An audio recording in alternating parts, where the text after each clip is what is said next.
How to create a new user account on your Windows 10.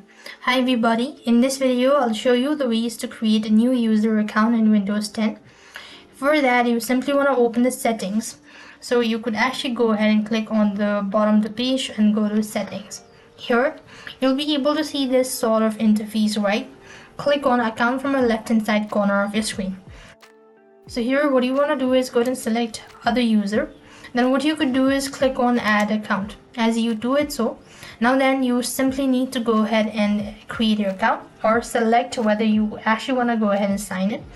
Now follow on the instructions or on-screen prompt, and that way you'll be able to create a new account on your Windows.